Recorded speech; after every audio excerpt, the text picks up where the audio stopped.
In 2002, we returned to the world of Star Wars with Episode 2, Attack of the Clones, directed by George Lucas, starring Ewan McGregor, Hayden Christensen, and Natalie Portman. This movie is about 10 years after they meet. Anakin Skywalker develops a forbidden romance with Padme Amidala, while Obi-Wan Kenobi seeks to investigate a secret clone army made for the Jedi. So we're going to dive into this movie and help you decide whether or not it's the right one to watch as a Christian.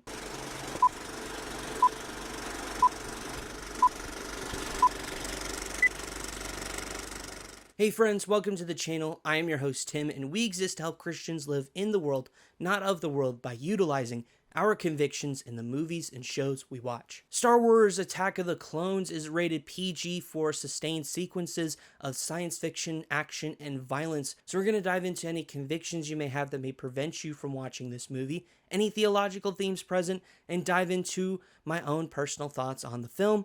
Without further ado, let's dive into the Christian Conviction Meter. In case you're brand new here, the Christian Conviction Meter is a series of 5 convictions that may distract or hinder your relationship with Jesus. Ultimately, this is a guide, tool, and resource to help you find good movies to watch. Maybe Attack of the Clones fits your convictions. Let's dive in to find out if it is. And for the most part, there really isn't that much blood, although there is some minor pieces here and there. There is some missing limbs, however, I do want to preface that, including a decapitation. Now, it isn't gory or graphic in any way, shape, or form, but that is a part of the movie. Again, it's not graphic, so that is something just to be cautious of. That being said, though, there is lightsaber fights, there's blaster fire, explosions. There is essentially a full-out war towards the end of the movie with all the things I just mentioned. There also is a guy who loses part of his arm during a battle. Again, that also isn't graphic, and it is kind of far away on screen, so it's not directly like in front of the camera. All these things in mind, we're going to give this a 3 out of 5 in this category. Our next category is lust, and there's a little bit more in this one than there was in The Phantom Menace, mainly because of the fact that there is a bunch of flirtation, a bunch of just relational tension within this movie. There also is a couple kisses in this movie as well, and that is about as much. There is no, obviously, nudity contained within the film, nothing to worry about in that, but this is probably the most lustful, tensioned film throughout the entire Star Wars saga. So for that reason, and just to be on the safe side here, really, we're going to give this a 1 out of 5 in this category. Again, to play it safe. Our next category is substances, and there is one particular scene here where 2 of our characters enter into a bar. One mentions about getting a drink, in which he does. We don't know exactly what type of drink it is. It is within the confines of the Star Wars universe, so that is something to keep in mind. Speaking of which, there also is a character within that exact scene that offers to sell him death sticks, which are a in-universe drug of sorts. He obviously declines. It's a pretty funny moment, but that is a part of the movie. But other than that, there really isn't much to worry about here. We're going to give this a 1 out of 5 in this category as well. Our next category is profanity, and the only thing we get here is the use of the DA word once. That's about it. Simple 1 out of 5 here. Our last category is intense/horror scenes.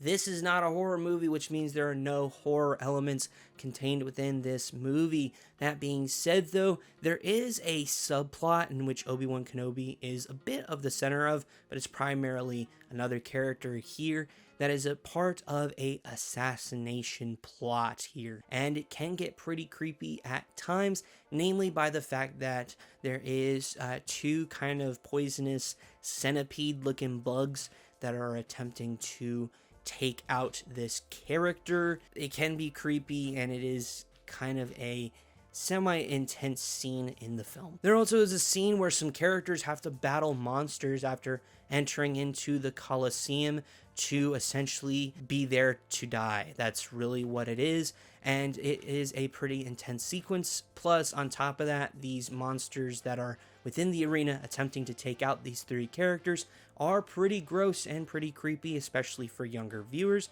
That is something to keep in mind. There also is a massacre that does take place off screen, but it does begin very briefly on screen before it transitions into another sequence. There also is a character who mentions about the things he has done, and so that is a part of the movie. Again, all of this is contained off screen, but it is still a part of the movie. That being said, we're going to give this a 3 out of 5 in this category. So our grand total on the conviction meter is going to be a 9 out of 25 in this one.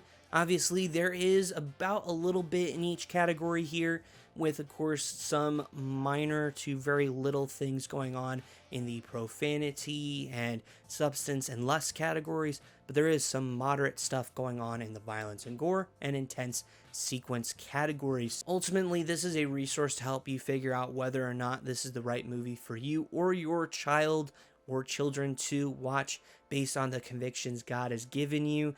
Ultimately, this is your decision to make. That leads us beautifully into our next category as we dive into some theological themes that are present within Star Wars Attack of the Clones. And there really isn't much here other than, I think, the best thing that we can kind of take away from this film is how far lustful passions can take us. We see throughout this movie that Anakin is obsessed with Padme, and it is very cringy at times, but it really shows us how far lustful passions can truly take our minds and thoughts to places we never thought we would go. I'm sure Anakin never thought that he would end up disobeying the Jedi or wanting to disobey them, but lust happens, and I think this is a very poignant reminder for all of us, of those who have struggled with lust, either currently or struggled with it in the past.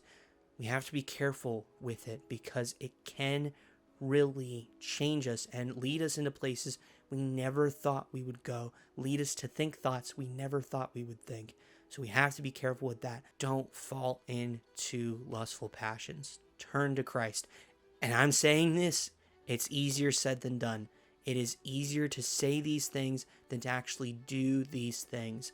So turn to Christ. It's my plea as not only a reminder for myself, but also hopefully an empowerment and encouragement to you so that you can continue to follow Jesus to the best of your abilities in this time that we have on earth. So from there, it leads us beautifully into our next topic as we dive into what I think of Star Wars Attack of the Clones. So we take a massive 10-year jump from The Phantom Menace to Attack of the Clones, and we go crazy right into some intense sequences. The intensity just jumps right off with like just what is happening in the world of Star Wars at this moment, and it very much is in a tipping point, and I think it's captured pretty well throughout this movie as kind of this underlying plot, right? This underlying thing that's being stirred as the Republic is splitting in two, and it's very unique and something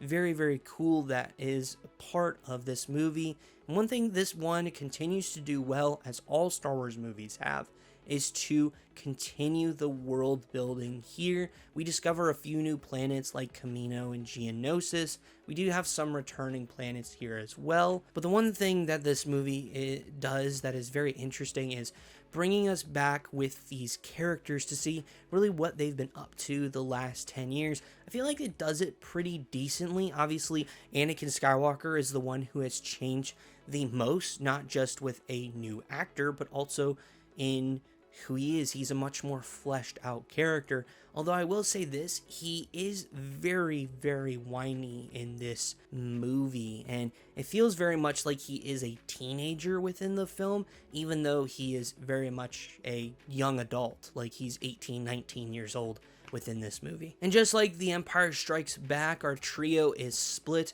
with Obi-Wan going on his own solo mission, which I personally think is the much stronger plot within this film. He's the one who discovers this clone army and all the things that come with that. And overall, I mean, granted, I am very biased because Obi-Wan is arguably my favorite Star Wars character, but I do enjoy this plot a little bit more than the other plot, which is focusing on Anakin and Padme. And since we're here, we might as well talk about it. This relationship does not feel believable at all. Like, the dialogue doesn't help it. The way they talk to each other doesn't help it. And there really just isn't like this tension between both characters of I like you and oh, I like you too.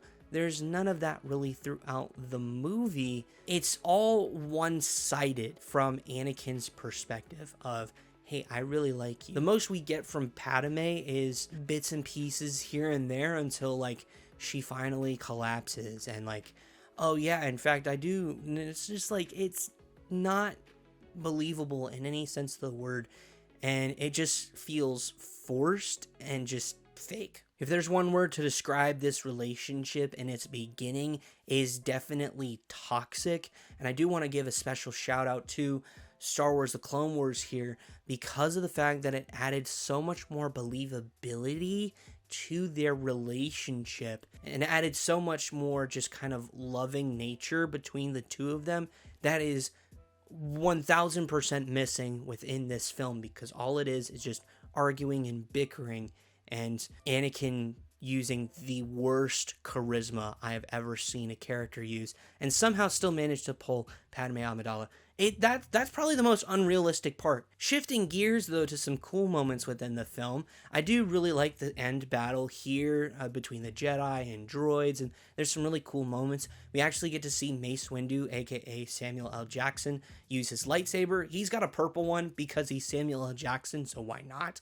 And ultimately, it's really cool to see just the Jedi in their prime once again, battling droids. But one thing I do love about this movie is we get introduced to Count Dooku, played by the great Sir Christopher Lee. I mean, my goodness, he is fantastic as Count Dooku. I love his presence. He just fits that role so well and is a great villain. And yeah, I got no complaints with Count Dooku at all. So overall, it's a 7.1 out of 10 for me. I kind of like this film.